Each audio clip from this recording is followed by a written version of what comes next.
Hey, what's up mga kaballers? Maligayang pagbabalik sa aking channel. Halina't pag-usapan natin ang balitang Klay Thompson di aalis sa Golden State Warriors. Good news to.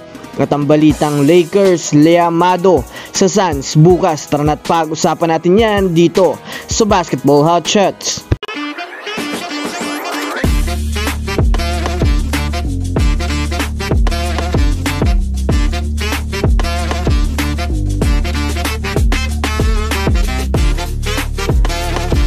Una nga tayong dumako mga kaballers sa balita patungkol dito sa kupunan ng Los Angeles Lakers. Alam naman nga po natin bukas mga kaballers na magaganap ang bakbakan nitong Suns at Lakers bukas. Marami na nga po sa ngayon ang umaabang dito mga kaballers dahil na rin sa pareho nga itong mga championship contenders ngayong season. Kung susumadahin nga natin mga kaballers, malamang sa malamang iilan sa inyo mga kaballers ay nagtataka kung sino nga ba ang magiging lamang sa labanan bukas. Well, kung susumadahin nga natin, malakas nga po ang duo nitong Suns na si Kevin Durant at itong si Devin Booker. Ngunit syempre wala pa naman nga na nakakapaglaro itong si Bradley Beal dahil na rin sa pagtamo ng back injury. Ayon nga sa mga NBA analyst, lamang nga daw po ang Lakers dahil na rin sa kompleto at maraming ang mga bench player na makakatulong sa kanila.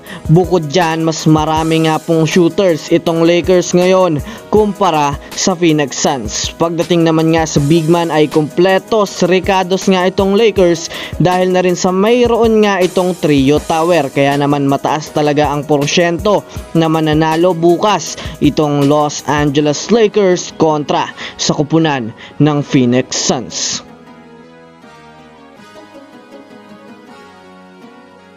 Dumako naman tayo sa balita patungkol naman sa kupunan ng Golden State Warriors.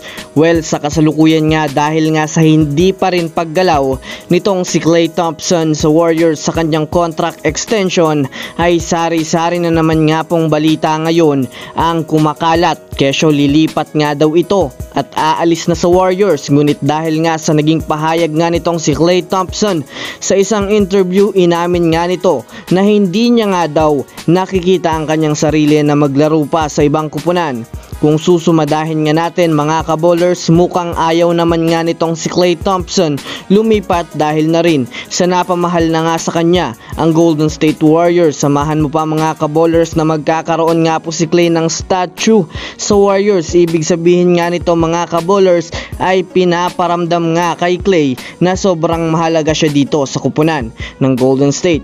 Kaya naman asahan na natin mataas pa rin ang porsyento na magstay pa rin ito sa Warriors. Ngunit abang-abang pa rin tayo sa mga susunod na update patungkol dito. So that's it for today's video mga kaballers. Yan lang ang ating pag-uusapan sa ngayon. Pindutin ang subscribe and hit nyo na rin ang notification bell para sa mga susunod na updates sa mundo ng basketball. Again, this is Basketball Hot Shots. Thanks for watching.